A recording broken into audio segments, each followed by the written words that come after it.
Rong à. nhá rồng nữa tôi đỡ cắn này rồi chọc của Tôi dùng bố. tôi dùng bút chưa tôm vô hôm nhục đi nà Mình tuổi là tụt cái dọc cỡ đấy là con tết đó là ta thấy tôi. đúng rồi đấy cái ta đỡ nó hại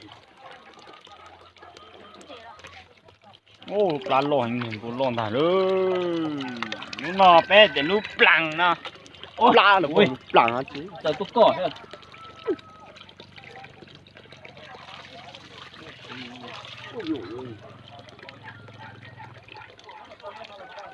tránh buồn hay thích tránh tà chứ bây giờ tôi gọi rồi Gạo kết ở sở hình lao mà. xía Chui sạt chui.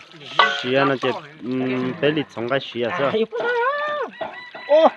Ó chỉ chơi hết bao đấy. cái rau này nó không xa Nên nhông to, nên nhông rỉ. đang cắt trường tua đây tôi thì trẻ không có thân như trẻ kìa em liếng mà ta cá mùi à Non được sợ.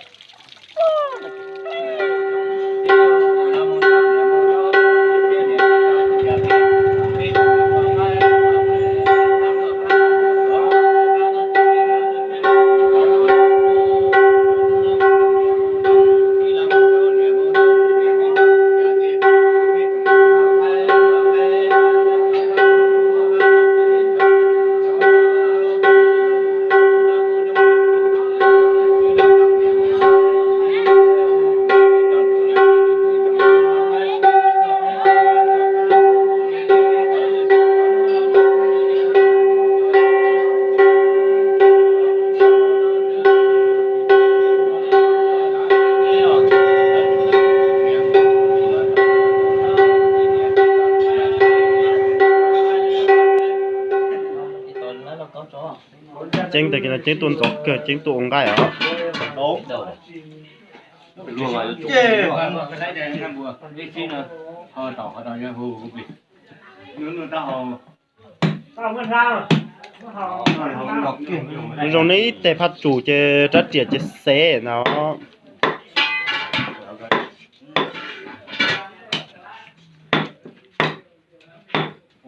hay là cái thằng chỉ ông mẹ thôi ạ cho nó hấu luôn ăn chưa nào con chia ăn chưa chỉ tao mình nhọn chia cả mua cái tổ Nó gì lừa. tung cái nó chơi chừng hai con lùa hết này đừng tí nữa nó sẽ thắng thế À chị nó làm nó thì dễ vậy.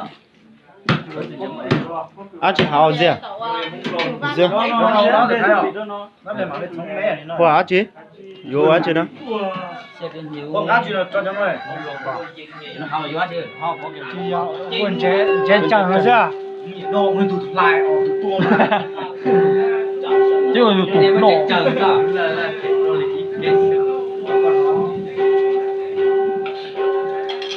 thế có vô hai lít trà Trời sắc con này sắc thống liều trời.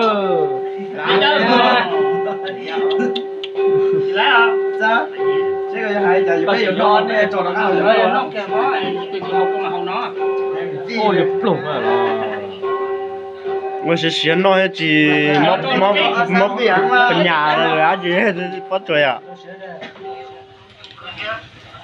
nó những miệng Ôi, nó hãy gì cho nó ít chế đầu gì nào. bóc đi không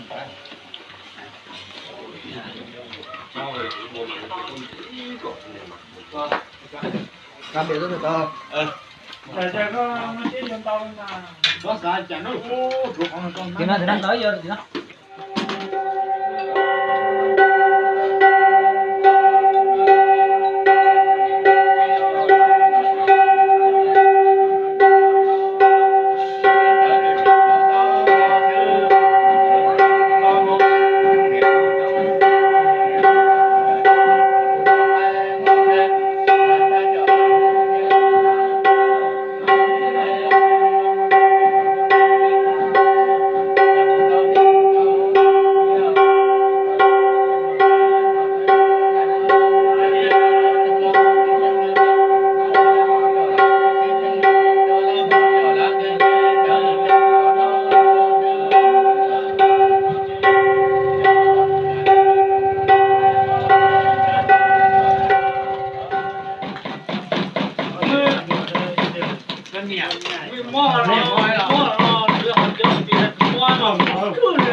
lúc đó chỉ thao tự rồi chỉ chê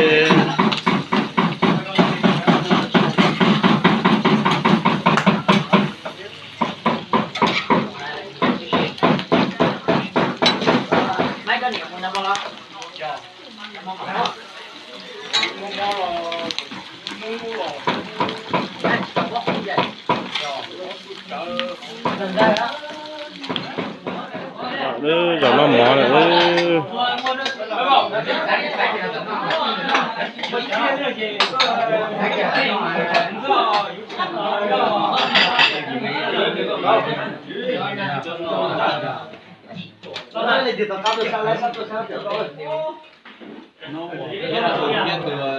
bây giờ tham nó bây giờ tham mà tôi điều rồi thì đó đi luôn